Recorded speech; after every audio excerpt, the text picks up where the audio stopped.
le diable, encore le diable, toujours le diable. Qu'est-ce que j'en ai à faire du diable?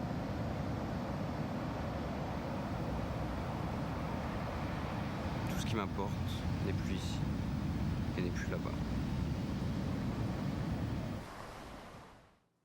안녕하세요. 전 영화 시작해서 42번째 에피소드를 시작하겠습니다.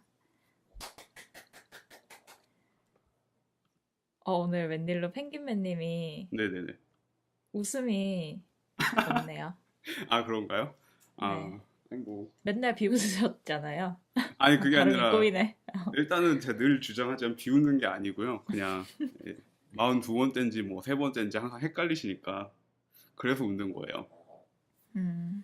오늘도 헷갈렸어요, 사실. 아, 그렇구나. 이게 네.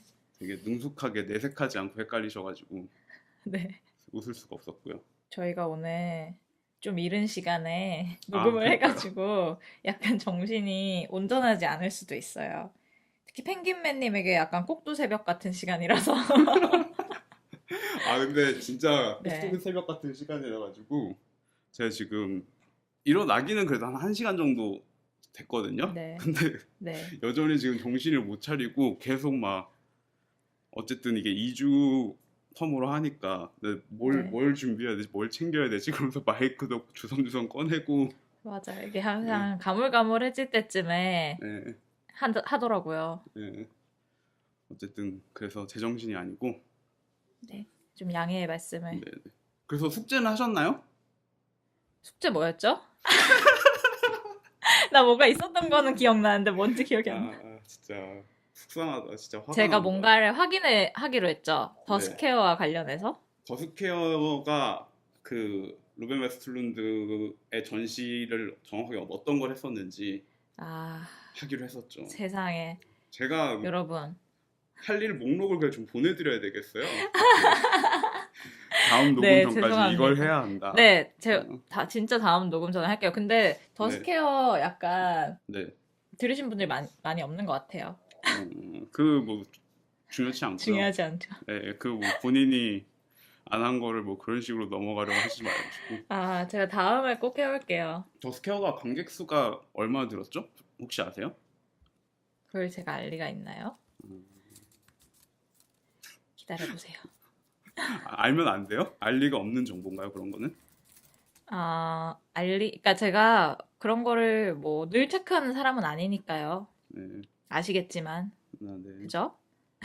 아, 예. 죄송하고요. 네. 아, 네.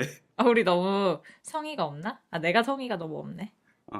반성하시고요. 1.5만 명 봤네요. 1.5만 명 세상에. 저는 근데 그 얘기였어요. 저희 팟빵으로 들으신 분이 많이 없다고. 그거는 저도 알아들었는데 이제 네. 보신 분들 중에 이제 그 중에 일부가 듣는다고 생각을 하면은 네. 뭔가 그 연관고리가 있을까 해서 여쭤본 거고요. 저도 뭐 네. 그렇게 사람 말을 못 알아듣고 좀 못 알아듣는 편이긴 한데 뭐 그 정도로 못 알아듣진 않고요. 예. 그래요? 네. 진짜 그러시구나. 시작부터 오늘도 발끈하게 하시고. 그렇구나. 네. 그렇습니다. 저는 숙제를 네. 조금 했어요. 숙제가 있었나요? 관심 좀 가져주시고요. 네네. 로카르노 영화제에 대해서 간단하게 당연히 제가 코소코 하시는 거니까 저는 숙제라고 생각하지 않았죠. 시끄럽고요. 네. 일단은 로카르노 영화제 얘기를 먼저 하면은 네. 근데 제가 지금 요즘 너무 바빠요. 네. 그래서- 네네. 네네네. 그래서 되게 자세히는 못 봤고 네. 일단은 로카르노 영화제가 이제 끝난 지 벌써 보름쯤 됐죠? 네. 네. 한 보름 정도 된 것 같네요. 정말. 네. 보름 정도 된 것 같아요. 일단 뭐 가장 눈에 띄는 소식은 우리나라에서 눈에 띄는 소식은 이제 홍상수 감독의 강변 호텔이 이제 경쟁 부문에 진출을 했고 몇 년 만이죠? 로카르노에서 골든 표범 골든 표범. 골든 레오파드 잠깐만요. 맞나요? 골든 레오파드 맞나? 어쨌든 골든이에요 거기도? 그런가? 모르겠어요. 그렇겠다. 그냥 그랜드 프라이즈라고 하나? 네, 골든 레오파드라고 하는 것 같아요. 예, 네. 대상을 받았었죠. 밤의 뭐였죠, 해변에서 그게? 혼자로 그러면 뭐 한 2, 3년? 3년, 네. 4년, 3년? 3년? 2년보단 긴 것 같아요. 3년이 아닐까. 네, 어쨌든 그랬었는데 그 이후로 네. 사실 그 시기가 홍상수 감독이 되게 왕성하게 1년에 거의 2편씩 찍어내고 시작한 시기이기도 한데 아, 잠깐 정정을 하자면 네. 밤의 해변에서 혼자는 베를린이었고요. 지금은 맞고 그때는 틀리다가 로카르노 아 그래요? 네, 라고 하네요. 죄송합니다. 어, 괜찮습니다. 그게 14년도인가 네, 그랬던 것 같은데. 그렇군요. 네, 그때 대상하고 나무주연상을 받았었네요. 네네 그렇군요. 저의 기억력은 언제나 이 정도라는 거를 다시 한번 뭔가 그 언저리라고 생각하시면 맞아요. 나 미쳤네. 근데 그때 이후로 활발하게 제작 중이신 건 맞죠? 지금 너무 웃긴 게 제가 지금 맞고 그때는 틀리다라고 적어놨어요. 지금 메모에. 근데 혼자 그렇게 얘기한 것 같네요. 어쨌든 네. 그때 이제 말씀하신 것처럼 홍상수 감독이 황금표보상 받고 정재영 배우가 이제 나무주연상을 수상했는데 올해 이제 강변호텔로 기주봉 배우께서 다시 한번 나무주연상을 수상을 했죠. 배우상을 꾸준히 받고 있어요. 네. 홍상수 감독의 영화에 출연했던 배우들이. 네, 종종 받는 것 같아요. 그러고 보니까 이거는 전혀 딴 얘기인데 혹시 TV에서 마이 리얼 트립이라는 브랜드의 광고 본 적 있으세요? 저는 페이스북에서 광고 본 적 있어요. 그거 완전 홍상수 감독 영화 느낌으로 광고를 찍었던데. 아, 그래요? 예, 예. 페이스북은 그냥 이미지 광고였던 것 같아요. 그렇구나. 예, 어떤 건가요? 홍상수 감독이 찍진 않았을 테고. 예. 근데 배우는 또 정유미 씨가 나오더라고요. 그래가지고 일부러 약간 노린 것 같은데 광고 내용은 사실 저도 지나가다가 봐서 기억은 안 나요. 근데 이제 나레이션으로 뭐 음. 누가 어디를 가기로 했다, 뭐 영화 감독 뭐 어쩔조금 하면서 그냥 멀리서 이제 풀샷이었나 니샷이었나 정도 사이즈로 이제 사람 따라가면서 그냥 찍는 거라서 뭔가 이 광고 자체에서 뭔가 특별한 요소가 있다기보다는 이거 홍상수 영화 시작할 때 느낌이네? 약간 그런 느낌으로 광고를 찍었더라고요. 노렸을 수 있죠. 당연히 노렸죠. 당연히 노렸는데 일반적으로 많은 분들이 이제 이게 홍상수 영화라는 인상을 받지 못할 것 같고 그 인상을 받으면 또 분위기상으로 봤을 때는 그 브랜드의 긍정적인가를 생각했을 때도 그것도 잘 모르겠고 그래서 그쵸. 국내에 내는 광고라면 네, 애매하겠네요. 좀 이상한 선택이다라는 생각을 얼마 전에 했어가지고 TV를 보다가 우연히 봤어요. 뭐 어쨌든 그런 일이 있었고요. 네. 로카르노 영화제를 보면은 강변호텔은 이제 그 후랑 플립들에 이어서 여전히 이제 흑백으로 찍었더라고요. 그때 우리가 클레어의 카메라 얘기를 잠깐 하면서 그 후 얘기하면서 이제 클레어의 카메라가 약간 분기점인 것 같다는 얘기를 하면서 이제 그리고 그 후부터 다시 흑백으로 돌아간 거에 대해서도 저희가 잠깐 얘기를 했었는데 실제로 이제 그 후랑 플립들 그다음에 강변호텔까지 3편 연속 이제 흑백 영화를 찍고 있죠. 저는 이제 뭐 플립들이나 강변호텔 둘 다 못 봐서 모르겠는데 어쨌든 나오는 얘기로는 굉장히 우울한 작품이다. 이게 좀 더 우울해져가지고 이게 홍상수 감독의 심정이 약간 반영된 거 아니냐 그런 얘기도 나오더라고요. 죽음에 관한 영화라는 얘기를 하더라고요. 그런 얘기가 있었고 이번 로카르노 영화제 심사위원장은 이제 지하장커셨고 작년 중국 원탑. 뭐 그렇게 얘기할 수도 있겠죠. 작년은 이제 올리비아 아사야스가 심사위원장이었고 작년에 사실 이제 왕빙의 미세스 상이 그 황금표범상을 받았었는데 그 외에 심사위원으로 이제 좀 눈에 띄었던 사람은 그 플로리다 프로젝트를 찍었던 션 베이커가 심사위원으로 있었고 대상을 받았던 골든포범을 받았던 작품은 랜드 이매진드라고 싱가포르 감독인 것 같은데 정확하게 잘 모르겠어요.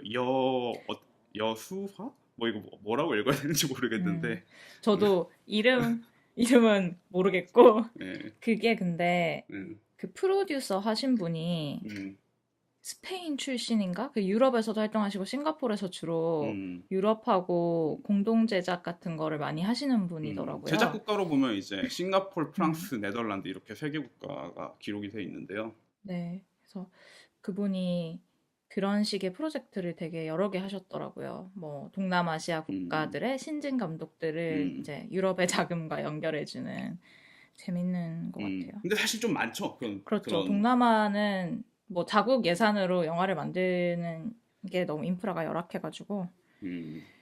뭐 그렇고요. 저는 그 파우스트라고 이제 경쟁 부문은 아니고 네. 그 로카르노 섹션 중에 뭐 오늘날의 감독 뭐 이런 섹션이 있거든요. 지금 정확한 이름이 헷갈리는데 약간 주목할 만한 그런 감독들의 영화를 예, 그쵸. 그런 느낌이죠. 열심히 뭔가를 찾아보고 계신. 네, 제가 지금 봤는데 콩코르소 시네아스트 델 프레젠토. 그렇구나. 시네아스트. 알아듣겠다. 네. 그리고 제가 갑자기 이 말을 하니까 시리가 켜졌네요. 잠깐만요. 네. 소동. 아이고. 뭐 거기에서 이제 뭐 말씀하신 것처럼 약간 주목할 만한 시선 약간 이런 느낌의 섹션인데 거기서 그 심사위원 특별원급으로 파우스트라는 영화가 있는데 저는 제가 이제 파우스트라는 제목을 쓰면 애초에 그 야심에 제목이 파우스트라고 하고 약간 놀라는 편이거든요. 놀라운 야심. 네. 놀라운 자신감. 네. 네. 그래서 이 파우스트라는 영화를 봤는데 저는 이 영화는 되게 재밌게 봤어요. 일단은 네. 감독 이름은 감독 이름도 뭐냐? 감독 이름은 읽기가 힘든가 봐요. 네. 안드레아 부스만이라고. 네. 이 파우스트 영화는 사실 뭐 극영화인지 다큐멘터리인지는 말하기는 좀 쉽지 않은 영화예요. 다큐멘터리라고 얘기할 수 있을 것 같은데 그 다큐멘터리에서 이제 보여주는 사람들의 이야기가 사실 뭐 특별히 사건은 없고 그 사람들이 영화 속에서 우리에게 이야기를 전달해주는 방식인 거죠. 뭐 무슨 일이 있었다 라고 전달해주는 방식인데 그 이야기는 이제 좀 어찌 생각하면 좀 허무맹랑한 이야기 같은 거죠. 뭐 예를 들면 어떤 남자가 뭘 주기로 했는데 줄 게 그림자밖에 없어서 그림자를 줬다거나 뭐 그런 이야기를 이제 그럼 그 사람 그림자가 2개인 거예요? 그래서 그림자만 남아 있는 거죠. 그 공간 안에. 뭐 아니면은 뭐 그림자가 여러 개인 이야기도 사실 나와요. 그리고 이 영화 자체가 좀 그림자에 관한 영화이기도 해서 펭귄맨님이 좋아하는 소재잖아요. 그렇죠. 네네. 뭐 그런 이야기이고 현대 사회에 사실 이제 뭐 난민이라든지 이민자 문제 자체가 뭐 세계적으로도 이슈고 영화의 소재로서도 굉장히 이렇게 말하면 좀 이상하지만 좀 각광받는 소재이기 때문에 뭐 그런 언급도 들어가 있는데 뭐 예를 들면은 이제 여기서 나왔던 들려준 이야기 중에 좀 인상 깊었던 건 제가 본지 조금 돼가지고 지금 기억이 좀 흐릿한데 어떤 마을에 귀신 들린 집이 있는 거예요. 네. 그래가지고 사람들이 이제 이곳에서 더 이상 버티지 못하고 떠났는데 외부인들이 와가지고 그 집을 사더니 벽을 무너뜨렸다. 그러자 뭐 금이 막 솟아나서 그 금을 챙긴 뒤에 막 떠나갔다. 약간 뭐 이런 얘기를 하는데 이게 영화 앞뒤 맥락 같은 거랑 구분해 보면 이제 외국에서 온 외국계 자본도 생각나고 뭐랄까 이게 되게 전통적인 민담 같은 이야기들인 것 같기도 한데 사실 이 그리스 신화나 뭐 이런 것도 보면 이제 악마나 뭐 피부가 검은 뭐 사람이 왔다 뭐 이런 얘기 할 때 사실 그게 맥락상 보면은 아랍인이라거나 뭐 그런 얘기를 많이 바다를 하잖아요. 건너서 네, 네. 그런 것처럼 이제 듣기에는 그냥 동네에 전해져 내려오는 민담 같은 얘기인 것 같기도 한데 이게 그냥 지금 현재적인 맥락과 뭐 거슬러서 생각해 볼 때 생각할 거리를 뭐 던져주는 이야기들을 계속 하기도 하고 뭐 어쨌든 그런 식의 영화인데 뭐 이거는 뭐 보지 않으면은 뭔가 쉽게 설명하기 힘들 것 같은데 제가 이 영화의 거의 끝부분에 이제 달을 찍는 컷이 있는데 뭐 사실은 기본적으로 이 영화 자체가 되게 카메라 한 대를 가지고 이제 최소한의 조명으로 찍은 영화이기 때문에 사실 뭐 프로덕션 퀄리티가 좋은 영화는 아니에요. 그래서 달을 찍은 것도 막 노이즈도 많고 주변에 아무것도 없고 달이 막 그렇다고 크게 잡히는 것도 아니고 진짜 새끼손톱만하게 잡혀 있는데 그 카메라가 달을 그대로 직접 찍고 있기 때문에 카메라 렌즈가 이제 여러 겹이잖아요. 안에 네. 유리가. 거기에 유리 하나마다 달의 그림자가 생기거든요. 저는 그 그림자를 보는 게 되게 좋았고, 그 렌즈에 의해서 렌즈의 물리적 구조에 의해서 생긴 그림자가 되게 좋았고, 그리고 이게 어떻게 가능한 건지 모르겠는데 그 그림자가 카메라가 살짝 흔들림에 따라서 움직이는데 그 움직임이 약간 일정하게 느껴지더라고요. 그래서 이게 우연인 것 같기도 한데 이렇게 우연히 잡힐 수 있다면은 놀라운 일인 것 같고, 굉장히 여러 번 시도를 해서 모르죠, 또 우연히 얻어 걸렸을지도. 어쨌든 그 장면이 되게 저한테는 놀라운 점이 있었고, 돈에 관련된, 그림자에 관련된, 아니면 뭐 이민자, 지도와 경계에 관한 이야기들을 계속해서 사람들이 들려주는데, 그런 이야기를 듣는 재미도 있고, 또 이야기를 들려주는 방식에서도 그냥 사람이 인터뷰하듯이 들려주기도 하고, 인터뷰를 하는데 그 사람의 입에서 나온 거를 나레이터가 그냥 다시 위에 덮어서 들려주기도 하고, 이게 경우에 따라서 계속 그 들려주는 방식을 바꿔가지고, 아니면 뭐 그냥 이미지들과 함께 사람의 인터뷰가 나오기도 하고, 아니면 나레이터의 이야기가 나오기도 하고, 이야기에 따라서 조금씩 변주해가면서 들려주는데, 그런 소소한 차이들에서 느껴지는 변화 같은 게 되게 재미있는 영화였다는 생각이 들고요. 네. 개봉을 했나요? 아니요. 저는 개봉으로 본 게 아니라, 저는 이제 제가 옛날에 여기서 말한 적 있나? 아니면은 그냥 현광모자님한테만 말했을 수도 있는데, 그 페스티벌 스쿠프라고 지금 네네네. 영화제에서 트는 영화를 보여주는 사이트가 있는데, 거기서 이제 로카르노 영화제 영화를 몇 번 볼 수 있어가지고 그 중에 파우스트를 봤어요. 네네. 왠지 개봉을 안 할 것 같아서 여쭤봤습니다. 네네. 개봉은 제가 봐도 안 할 것 같고, 영화제에서 볼 수 있을 수도 있겠죠. 예. 네. 영화제 얘기가 나와서 얘기한 건데, EBS 국제 다큐멘터리 영화제가 있었죠. 그래서 제가 제인 네네. 보시라고 네네. 올려놨었는데, 네. 근데 사실 제인은 제가 그때도 말했지만 그 다큐멘터리가 사실 그렇게 좋은 다큐멘터리라고 생각하진 않아요. 네. 제인의 팬이시니까. 혹시 보셨나요? 저는 못 봤어요. 그리고 그 포스팅도 되게 뒤에 봤어요. 그래서 하나 했었구나 이렇게 생각을 했었고. 지금 제가 정확하게 갑자기 기억이 안 나는데, 그 제인 전에 했던 다큐멘터리가 되게 재밌었어요, 사실. 뭐예요? 근데 제가 지금 제목이 갑자기 기억이 안 나요. 아니, 내용을.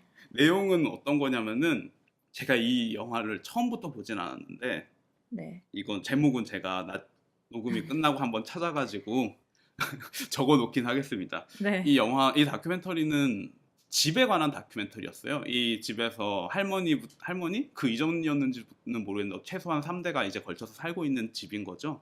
그래서 그 집에 관련된 역사를 기록하는 동시에, 이 할머니가 아프신가 해가지고 투병 중이셔가지고 곧 돌아가실 것 같기도 하고, 그래서 할머니의 역사와 집의 역사를 동시에 기록하기도 하고, 동시에 이제 과거를 되돌아보기도 하고, 뭐 그다음에 또 과거의 푸티지들을 모아서 만든 다큐멘터리인데, 뭐 이 할머니가 또 뭐 의상 디자인 같은 거를 하셨던 분인가 봐요. 그래서 뭐 그 할머니의 작품들도 보여주고, 만드는 이 영화 속 주인공들이 할머니의 이 집을 팔기로 결정을 하거든요. 그래서 팔기 전까지 계속해서 그 집을 기록하는, 그래서 디데이를 카운트해가면서 이제 만드는 다큐멘터리인데, 뭐 결국에는 그 집을 팔기로 했던 걸 취소해요. 아마 어쩌면은 그 다큐멘터리를 만드는 과정 자체가 이제 더 이상 이 집을 팔 수 없게 그 사람들과의 커넥트를 만드는 것 같기도 한 면이 있어가지고 재밌는 점이 있고, 뭐 그래서 그 다큐멘터리도 좀 재밌었는데 제목 기억이 안 나고. 저도 뭔가 하나를 보다가 네. 심지어 끝까지 보지도 못하고 밤에 힘들어가지고 잤는데 약간 재밌었던 게 있었는데, 노이즈 음악을 만드시는 분의 이야기인데, 저도 그것도 조금 봤어요. 네, 그것도 막 집에서 그 사람과 다큐멘터리를 만드는 사람이 되게 깊이 이제 관계를 맺으면서 집에서 촬영한 것도 많고 해서 재밌었던 것 같은데 잘 기억이 안 납니다. 어쨌든 그렇고요. 네. 베니스 영화제는 지금 이제 한참 진행 하고 중이죠. 있죠. 네네. 오늘 저희가 다룰 오늘 저희가 코엔. 노인을 위한 나라는 없다를 다루기로 했는데 네. 아, 그- 그걸 얘기를 하셨잖아요. 근데 페이스북을 통해서. 아니요, 얘기한 적 없는데요? 얘기 안 했어요? 네, 제인 보라고 하면서 네.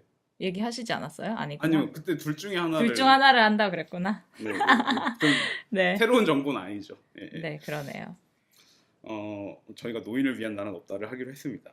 그래서 코인 형제 영화도 지금 베니스에서 상영 중이고, 네, 지금까지 어쨌든 경쟁 부문에서 프리미어 하는 영화들, 뭐 퍼스트맨, 로마, 페이벌이 다 되게 좋은 리뷰를 받고 있더라고요. 근데 코엔 형제 영화는 이제 아무래도 이게 엔솔로지 형식이다 보니까 좀 들쑥날쑥하다는 게 대부분의 평인 것 같고, 이제 그럼에도 저는 읽을수록 되게 보고 싶다는 생각이 들더라고요. 그 6개 이야기인가가 아무런 관련도 없이, 뭐 아무런 관련도 없다고 하긴 좀 뭐 비슷한 어떤 웨스턴의 형태를 띠고 있고, 뭐 죽음이 많이 등장하고 뭐 그런 정도의 그건 있지만 뭐 연결되는 이야기가 아니라고 하더라고요. 그래서 그런 점도 좀 재밌을 것 같고 기대가 됩니다. 어쨌든 베니스 영화제는 진행 중인데 아직 시작한 지 며칠 안 돼가지고 뭐 또 끝나고 2주 지난 다음에 얘기를 해보고요. 네네. 기대작들이 많다. 이 정도만. 네네. 그거 그렇고, 그리고 이제 런던 영화제가 상영작을 공개를 했는데, 네. 런던 영화제 같은 경우에는 이제 기사가 됐던 게 그 경쟁 부문의 절반이 여성 감독이다. 저도 그거 얘기. 본 것 같아요. 네. 절반인지는 몰랐네. 네, 네. 정확하게는 공동 감독을 코 디렉터를 포함해서 절반이다라는 이제 기사가 있었고요. 또 좀 이게 사실은 제 시간 있으면 좀 명확하게 확인을 해보고 살펴보고 얘기를 하려고 했는데 네. 다급했던 뭐 마음. 그러지 못하네. 네. 그래서 이 얘기도 그냥 미뤄두죠. 뭐 네. 다음 에피소드 때 네. 뭐 얘기할 수 있으면 얘기를 하고, 그래서 어쨌든 저희가 다시 한번 노인을 위한 나라는 없다를 하기로 했어요. 그래서 주피터스 문에 대해서 짧게 얘기를 하고 넘어가자면은, 네네. 코르넬 문드럭초? 문스트럭초? 예, 문드럭초. 뭐 그런 이름을 가지신 분이고, 네. 헝가리 감독이죠. 그 전작이 화이트갓. 포스터가 되게 흥미진진한 포스터죠. 개가 되게 네. 여러 마리 개떼들이. 개떼들이 있고 그 사이에 이제 애가 하나 있는 그런 포스터였던 것 같은데, 저는 뭐 주피터스 문은 재밌게 봤던 것 같고, 이 영화도 사실은 작년 칸 영화제? 작년 칸 영화제 작품이죠. 더 스퀘어랑 같은 해에 그렇군요. 발표가 됐던 작품이죠. 그래서 뭐 이 영화도 사실은 더 스퀘어처럼 난민 이슈가 있는 작품이고, 요즘 유럽 영화들은 정말 난민 이야기가 많죠. 뭐 그쵸. 디판도 그랬고, 디판이 몇 년 전이죠? 3년 전? 4년 전? 디판도 황금 종려상을 받았었죠. 네네네. 그게 4년? 유럽 영화 좀 더 특히 그런 면이 있고, 사실 유럽 영화만 그런 건 아닌 것 같아요. 그냥 제가 봤을 때는 다 그런데, 오히려 우리가 단일 민족이라고 할 수는 없지만 어쨌든 대체로 우리가 아시아계만 있다 보니까, 그리고 그런 이슈 자체에서 조금 떨어져 있는 면도 있고요. 하지만 사실 우리나라도 이제 더 이상은 이 이슈가 없는 나라가 아니기도 하고요, 이제는. 그렇죠. 네, 요즘 뉴스도 많이 나고. 다만 이제 그게 오는 속도가 좀 지리적인 거리 때문에. 근데 한때 한국에서도 네네. 그 외국인 노동자나 아니면 조선족과 관련된 이야기들이 꽤 많이 나왔었는데, 요즘도 나오겠죠? 제가 잘 몰라서 그런 거겠죠? 근데 그 당시에도 사실은 뭐 네. 제가 느끼기엔 편수로 치자면은 많지 않고, 뭐 그쵸. 주류 이런 건 당연히 될 수가 없으니까. 그런 문제가 있는 것 같아요. 주인공 자체를 음, 시각적으로 한국인으로 보이는 사람이 하는 경우밖에 없기 때문에, 좀 그런 제약 때문에 이런 이슈에서 좀 영화들이 전반적으로 거리를 두고 있는 문제가 없지 않아 있다는 생각이 들고요. 그럼에도 불구하고 이 이슈가 서서히 떠오르고 있기도 하고, 또 한국 같은 경우에는 좀 이제 남북 문제라든지 이러한 지역적 특수성을 가진 이슈도 있고, 또 이런 이슈가 영화제에서는 좀 먹히는 이슈이기도 하기 때문에, 먹히는 이슈라고 하면 말이 좀 상스러운가? 어쨌든 선호되는 이슈이기 때문에 그런 면도 있는 뭐 것 같고요. 한국만 할 수 있는 이야기라고 생각하는 것 같기도 하고요. 네네네. 네. 뭐 그거는 사실이긴 하죠. 또. 그런 역사를 가진 나라가 없으니까. 네. 아 그래서 다시 주피터스 문으로 가면은 저는 뭐 개인적으로 되게 재밌게 봤고 무엇보다도 난민의 이슈와 종교를 엮은 거는 되게 성공적인 선택이었다는 생각이 들어요. 그의 아버지가 정말 잠깐 등장하고 나오지 않는데 그의 아버지에 대해서 언급하는 부분도 마치 그가 뭐랄까 약간 성서적인 메타포를 느끼게 하는 부분도 있고요. 뭐 간단하게는 뭐 그 사람이 목수였다는 것부터 시작을 해가지고 그런 메타포들이 들어있고 또 이 주인공이 결국에는 나는 기적이죠. 나는 기적을 행하면서 돌아다니면서 뭐 이걸 통해서 돈을 버는 장면 같은 것도 이게 이 사회로 어떻게 편입되고 이용되는지에 대한 은유로서 재밌는 부분이 있었다는 생각이 들고요. 저는 그런 생각도 들었어요. 화이트 갓은 저는 사실 보지 못했는데요. 저도 안 봤어요. 어쨌든 그 이야기를 보면 순종견이 아닌 잡종견들을 이제 밖으로 배제하면서 그 잡종견들이 이제 도시를 지배해서 인간의 세계를 뒤집는 그런 이야기인 것 같은데 약간 연결을 해보자면 난민 같이 약간 타자되는 그런 사람이 어쨌든 그를 배제시킨 세상보다 더 우월한 능력을 가지고 그 세상을 약간 전복하는 그런 상상력을 그런 걸 좀 끌리는 것 같다는 생각도 들고 최근에는 그 같은 시기에 우리나라에서 개봉했는데 저희가 예전에도 한번 얘기했었던 그 요아킴 트리엔가 네. 그 감독의 델마 같은 경우는 다른 경우지만 어쨌든 레즈비언이 초능력을 가지고 있는 그런 이야기잖아요. 그래서 네. 이제 사람들이 막 그녀를 두려워하고 그런 것들이 나오는데 엄청 신선한 건 아니죠. 예를 들면 엑스맨도 그런 게 있었고 인종 갈등에 대한 메타포로서 어쨌든 초능력을 사용을 했었고 제가 좋아하는 엑스맨 뭐 아주 신선한 장치까지는 아니지만 그런 식으로 이제 그 기존의 권위에 대해서 전복적인 힘을 가진 약자들에게 이렇게 힘을 실어주는 영화 이런 게 요즘 난민의 이슈와 잘 맞물려서 되게 해볼 법한 재밌는 시도라는 생각이 들었고 네. 뭐 그럼에도 제가 먼저 노인을 위한 나라 할까요? 이렇게 했던 이유는 아, 네. 그냥 일단 그런 시도도 재밌고 저는 영상도 되게 아름답고 그렇게 봤지만 어쨌든 그 전체 이야기의 주인공이라고 할 수 있는 의사 그 스턴이라는 캐릭터의 전개가 그냥 너무 뻔해가지고 좀 아쉬웠습니다. 네. 재미있었지만 아쉬웠습니다. 영상적으로도 재밌는 점이 많죠. 사실 이 영화가 찍힌 거를 토 나올 보면 뻔했어요 또. 이 영화 찍혀 있는 거 보면은 그쵸 토 나올 것처럼 이제 빙글빙글. 애초에 이 인물이 떠오르는 게 중요한 게 아니라 이 공간을 전복시키는 데도 오히려 더 초점을 두고 있는 맞아요. 카메라 웍을 보여주기 때문에 그런 것들 자체가 이제 기준이나 경계를 흐리는 느낌을 가지고 있어가지고 촬영이 되게 적절하게 돼 있다는 생각이 들었죠. 예. 그랬습니다. 네. 그래서 뭐 한번 볼만하다. 네. 보시라. 그렇고요. 또 이야기하실 영화가 있나요? 아니요, 저는 없어요. 저도 없습니다. 네. 이제 뭐 당당해요. 그러면은 저희 1부는 여기까지로 하고 2부로 넘어갈까요? 네, 2부에서는 조엘 코엔과 에단 코엔 형제의 노인을 위한 나라는 없다에 대해서 이야기하도록 하겠습니다. How much? 69 cents.